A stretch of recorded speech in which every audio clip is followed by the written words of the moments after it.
Welcome, Jonas, to the website pages. It's a great pleasure to talk with you about the Larkin Fear, the second album, and more things related to the metal world. So, this is the first time that I interview Larkin Fear for our website, and I hope it won't be the last. So, for that reason, please introduce the band for our readers, and what are you decide to do a band like the Larkin Fear? I don't know. Do you want me to introduce the members or? No, just the band, because the band, all the Well, I members mean, are because the band, making yeah, continue. making a long story short, we formed the band mainly because we just wanted to have an excuse to play with each other, the five of us. So it's really just comes out of that, out of friendship, just five guys wanted to play with each other. So Oh, okay. So now, from your point of view, and a lot of super groups are around the world, so like your band especially, what is the Larkin Sphere's greatest strength compared to the vast numbers of bands that come out every day? Do you think the Larkin Sphere would have the same media attention if perhaps something in the band is unknown? Unknown? I mean, it wouldn't go as fast. I think I mean, it was pretty easy for us to get signed to a bigger label and all that, and do the record, the first record. And I mean, I know it's probably harder for a new band to go. Everything goes that fast. That's the luxury of having been in the scene for a while and playing the Yeah. other like successful bands and stuff. So I mean, I can feel a bit. I mean, it's a privilege to be able to do it like that. So. But I mean, we don't consider this a super group. I mean, it's what other people perceive since we play in other bands that are like influential or whatever. So uh, it's not really a big deal for us. So. Okay. So now we'll return a little at the past of you and talking about your achievements into the death metal. You're recording the amazing album from God Macabre, and a Yeah. band that caught my attention in many ways since the first day when I hear in the 90s. So, what are your memories of those times with God Macabre, and why do you decide to part ways after release the Winterlock in 1993? Because many people for me especially, and I think many people around the world thinks that that album is a death metal jewel. Yeah. Well, thank you very much. I mean, both me and the rest of the guys are really proud of that album. I mean, we were really young when we did it, and I was really like ambitious when I wanted to do it. I mean, I was not really a fully fledged guitar player like I am now, maybe, but I think I had ideas that I really wanted to put across when I wrote the songs too. But I mean, we broke up mainly because we lost our drummer and also a bass player before we recorded the album. And the drummer actually did the album, but he already actually left the band before that, and we just couldn't find a suitable drummer, which is kind of weird. I mean, the band is still active now. We started playing. We only do live shows. There's not going to be any new material. We kind of decided that early on. Just we're doing it for fun. With the new lineup with Bjorn on bass and Tobias from Vomitory and Niflheim on drums. And I mean, it's strange now with Tobias playing the drums. I mean, we could have easily asked him back then. If you remember. He's from the neighborhood, if you know what I mean. And I mean, we recorded the album in it's almost 30 years Yeah. to. I mean, next month it's going to be 30 years ago. We recorded the album, but it didn't get released until 2 years later. So I mean, and then I mean, we've all gone onto other things when that happened. I mean, when the record actually got released, I don't know. I wasn't really in the death metal scene at the time. I kind of left it when the whole black metal thing happened. I had it for a while then with death metal, and then all of a sudden, a couple of years later, like end of the '90s, I started hearing like meeting people and people like telling me, "Oh, the God Macabre album is great," and then Relapse like got in touch with us and wanted to re-release it because they really loved the album, and we were like, "Oh, people actually like it." I mean, we were pretty like a successful underground band with the first demo and stuff when we were still called Macabre End, but we didn't like think the album like got any attention at all, you know. So, Mm. but we are really proud of the album, you know. So it's for me, it's like the first thing I did that really is. I think that's the start of my whole musical career. Even though I had recorded some stuff before that, but that album is like the start of everything for Yeah, me. yeah, yeah. Okay, okay. So you said the band returned in, I think, in 2013. The band returned of that day to live performance, this kind of stuff. So, and to this matter, perhaps, are you thinking to record a new album with God Macabre? Cause with all these revivals and back to the roots trends, I think God Macabre will be much appreciated than the 90s. Yeah, I know. I mean, I would. I mean, I would probably be up for it, but I mean, certain people in the band don't really want to do a second album, and I a big part of me agrees with that because I mean, we did one album, and just not many bands, even though we're back together, leave it at that, you know. So it's for me, it's kind of an integrity thing, also, you know, just. And it's, I mean, it's, I think the biggest pressure is actually on us to, if we did a second album, I think people would probably like it, but I mean, it's a completely different band 30 years later, you know. Yeah. First off, it's a lot better than musicians now so, than we were back then, you know. So, I mean, it's you should never say never, you know. It's like uh, I can't say like completely like, well, we're never gonna do it, you know, but maybe we do like one or two new songs or whatever, you know. That's probably gonna be it, you know. But Okay, okay. as I said, never say never, you know. I mean, Oh, we've been playing live now again for 8 years, yeah, so yeah, yeah. Well, who knows? Who knows about? it's a lot longer than the band actually was together the first time around. Yeah, yeah, yeah. That's right. That's right. So now returning with the Larkin Fear, how will be the band to do for live performance? Cause you, Thomas, and Adrian, for the next year will I think for the next year we'll have a busy schedule after the release of the latest album of At the Gate. Well, I mean, the schedule isn't that busy really until the summer, but it's so difficult to like book shows. At least I think like 6 months ahead now, because everything is still a bit uncertain. You know, things can get canceled any day or whatever. You know, so but on the first record, we did a lot of festivals that when At the Gates played, they booked the Lurking Fear also because it was more or less the only way we could do it. So we just did play the same day or just a couple of hours in between or something, and which is not a problem for either Thomas, me, or Adrian. You know, so uh, otherwise we're just gonna have to try and book stuff which is like in between stuff when we know when we because the schedule for At the Gates gets booked pretty way ahead, so we actually know when we're gonna be free. So hopefully we do. I mean, we only have one show booked for February next year, which is on a death metal cruise between Sweden and Finland Wow. Okay. with Dismember, and The Haunted is playing too. So that's the only show booked so far, but hopefully there'll be a couple more.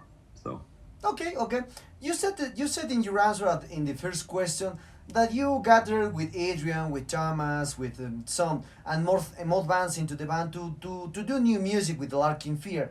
So, but with this aspect, I try to relate this kind of stuff that many fans thinks around the world, the underground and the mainstream. Because when you are part from of the biggest band now at the gates, but when you try to relate, the biggest bands are just for the mainstream. So where is located for you the Larkin Fear? Larkin Fear is an underground band as from since you start the band, or perhaps it's now as a mainstream band because you have a lot of known people there. Well, I mean, I don't really consider Lurking Fear mainstream. I mean, it depends on what you define mainstream as. I usually think of mainstream as, uh, I mean, I don't consider At the Gates being a mainstream band, but at the same time, At the Gates is not an underground band. I think I mostly relate mainstream to what kind of music it is. But I mean, if you're talking about like audience wise and stuff, At the Gates is definitely a mainstream death metal band. Yeah, and the Lurking Fear is kind of, I think, I mean, we're probably never gonna be like a huge death metal band. I think we're too. Uh, I mean, take a band like Autopsy, which is a big influence for us. Yeah. Autopsy are like they're legends, and they're never gonna be a mainstream band. They're pretty big. I mean, these days they only do like one or two shows every year, which is kind of like the same thing that Bolt Thrower did it in the end. So they only did very few shows, which I think is pretty smart for bands like that because they are kind of like their music is a bit too rough for the mainstream audience, but at the same time they have a huge audience. Okay. So I mean, I think the Lurking Fear is gonna be probably around that. I mean, we consider ourselves underground, but we're on a bigger label and all that. But don't consider our music mainstream. So Okay. So into this matter, you said that your big influence is Autopsy because I when I hear the second album, the first one, you have a lot of influence from there. So, but you mix the style with the Swedish style that is possible. The biggest style of the Swedish is the use when you use the HM2 effect for the guitar players. So if you try to relate the Autopsy influence, the HM2 effect, it's possible to go beyond your influence and have a personal, perhaps for the future, a personal sound that achieve when some people hears in 10 or 20 years, that's the Larkin Fear playing and that death metal. yeah, well, we don't actually use the HM2, so Okay. that's the first thing I'm gonna say. I actually stopped using it for a couple of years now because I'm actually kind of bored with the sound because no one really goes anywhere with the sound. It's like, oh, we use the HM2 to get the buzzsaw and tune dismember sound, and I mean, we used to with Gamma Carver, but it doesn't really sound like the HM2 all the time. Mm-hmm. And I've stopped using it in Gamma Carver. Ola, the other guitar player, uses it, but because he refuses to stop using it, and which is Okay. fine by me. But I grew really tired of that sound because I don't think it's really flat. It's and I rather do something else with the guitar sound. And also, I mean, mentioning the Swedish Autopsy thing, we're actually more influenced by the old American bands than any of the Swedish bands. So, I mean, if there's a Swedish band that influences us, it's probably Dismember. But otherwise, it's mainly like early Morbid Angel and Possessed and Autopsy and Slayer and stuff like that influenced us, and like Necrovore or whatever. The old stuff. Great. So now talking about the lyrics and especially the name, because the Larkin Fear is a book from H.P. Lovecraft. So that Yeah. for that reason, I try all when I saw a new band, perhaps an old band, all the time the new bands and old bands try to relate the lyrics according to this H.P. Lovecraft, this kind of stuff. So why usually the bands of death metal or extreme metal use these artists as a main resource of inspiration? I don't. I mean, for me, being my age and starting out in the death metal underground in the 80s, I think most that started using Lovecraft. I mean, probably some probably read the books first, but it probably came from seeing those movies from the 80s, like Reanimator and From Beyond and stuff. Because that's the stuff that got me actually reading Lovecraft, and I think that's pretty like common thread for everyone. You know, you saw those movies and you saw his name, you know, H.P. Lovecraft's From Beyond or whatever, you know, and it's just, oh, he's a writer, you know. And, I've actually personally been more influenced by Clive Barker, but I mean, H.P. Lovecraft is, he was kind of like it was supposed to be a part of the death metal scene. I don't know. I mean, he was so way ahead of his time when it came to writing like horror stuff, you know. So, Okay, okay. and I mean, it's a lot of. I think there's a lot of factors, you know, and I think when Thomas is influenced by Lovecraft, he doesn't like. It's more or less just the name, actually, Lurking Fear, which is like directly connected to Lovecraft.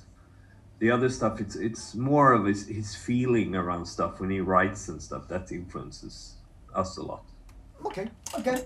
So, into this matter about the now what about a new trend exists already because all bands and I think all bands and the big bands now are trying to produce himself their self with the Yeah. CD the physical version by themselves. So what is your opinion about the band a big band or special if you try to release the new album perhaps for the third album the Larkin Fear for by yourselves without help from a big label because it's a new trend Uh, now.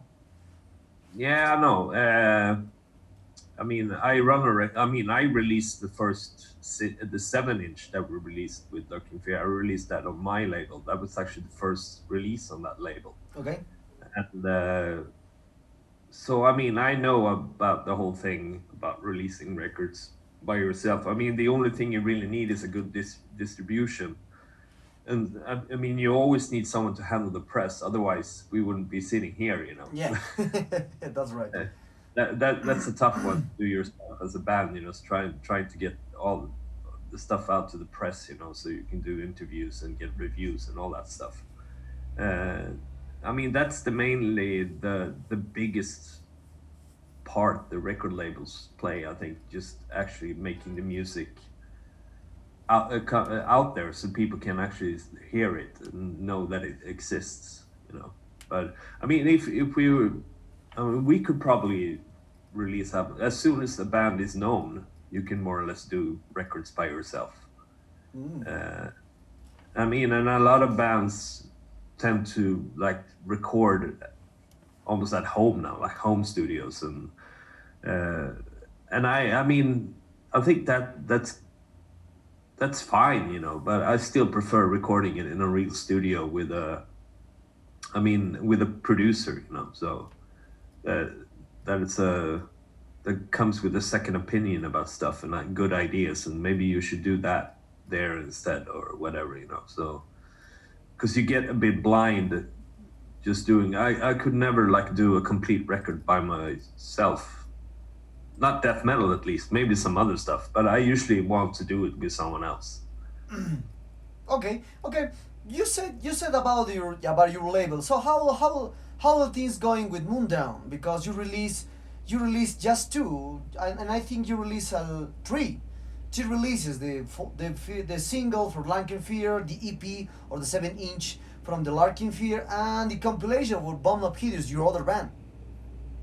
Yeah. That was actually the Bombs of Hades compilation was the reason I actually started the label because there was a bunch of labels that I wanted to compile most of our because we done so many 7-inches and split 7-inches and stuff and compilation albums with bombs, and I just wanted to gather.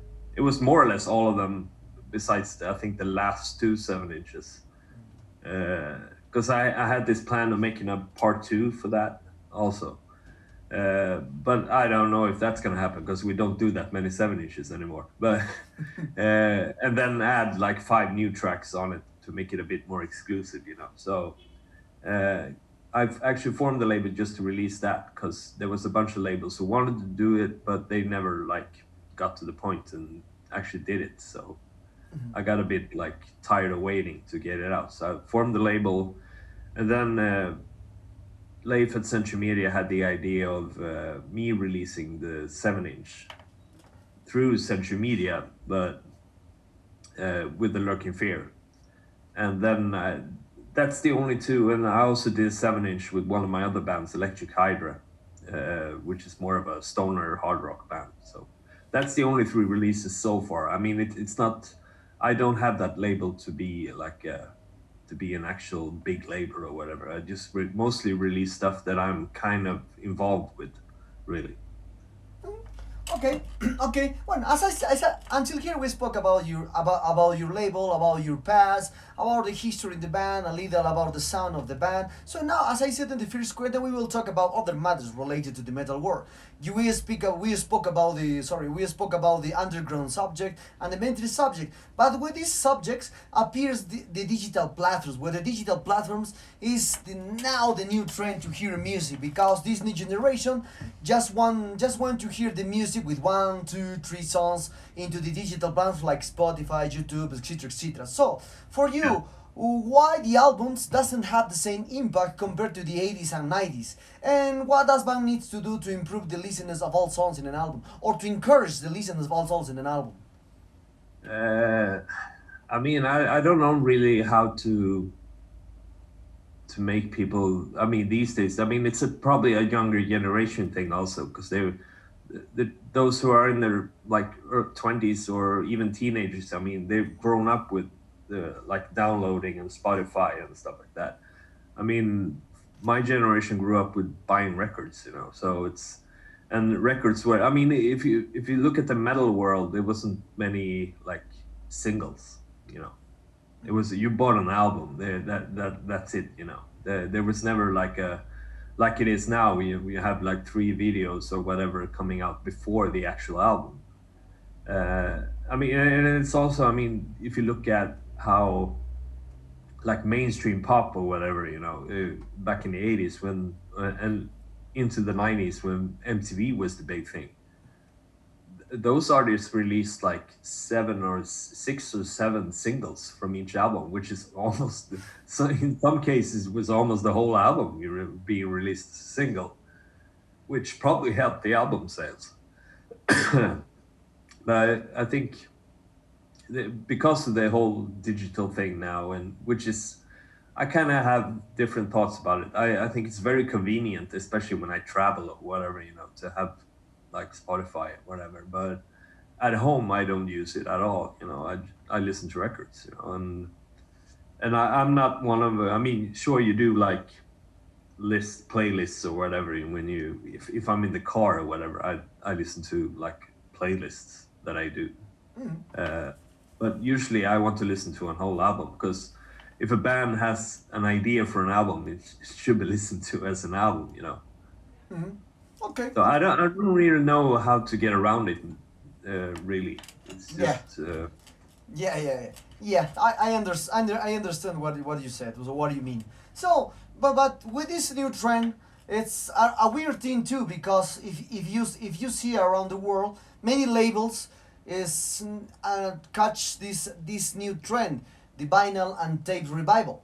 So because when you remember the 90s and the 2000s, the beginning of 2000s, the vinyl disappears completely, just for the collection of the stuff. But now it's a new trend. The new younger people collect vinyls and tapes. So what is your opinion about the revival and the vinyl and tape?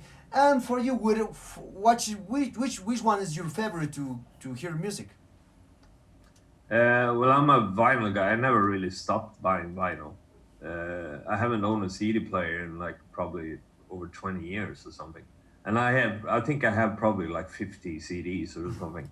But that's mostly stuff that that's not never been released on vinyl. That's why I got it, you know, and more or less just CDs that I actually play on. Just get free copies of that, and otherwise it's just vinyl. I have a couple of thousand records, and I've always been a collector, you know. So ever since like I was teenager, you know, just there's something. I mean, that's the thing I always listen to at home is vinyl, you know. So, but and the whole vinyl revival, hopefully, it will. I I like it, but at the same time, it's all those major labels that are hijacking all the pressing plants. So all the like smaller labels have like fucking have to wait like up to a year to get the stuff pressed. So it's been insane now, especially on the during the pandemic now, that it takes like forever to get stuff pressed because there's not many like pressing plants anymore. Mm.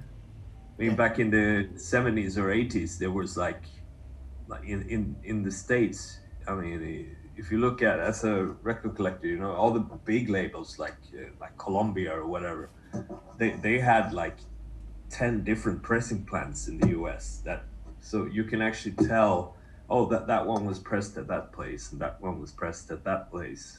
And so it doesn't work like that anymore. So because they all had to shut down. Yeah. Yeah. Yeah. Yeah. Now we wish they were still here, you know. So Okay, okay. Into this matter about the reeditions, about the remasters things, because the vinyl format and tape format for the labels are the big success for the sellings. So if we're talking about why a label, why for you, what is your perspective about why the label trying to recompilate, trying to bring back all the stuff, especially perhaps from the God Macabre, from the demo stuff, just and a great compilations for you. Is to revival the old days from the band, or perhaps it's just merchandise to sell. I mean, there's only been like there's been 3 represses of God Macabre Yeah, album, and Relapse did 2, and then Blood Harvest did the first vinyl version because Relapse did it on CD back in 2001, I think it was. And then Rodrigo at Blood Harvest got in touch with us in like I think it was 2006 or 7 or something like that, and wanted to release it on vinyl because it was never released on vinyl. Uh, and the way he worked his label was never like was probably gonna be a lot harder now than it was 15 years ago. yeah. Uh, but so we thought, oh, cool, let's finally get it out on vinyl, you know. And actually did a remix for it.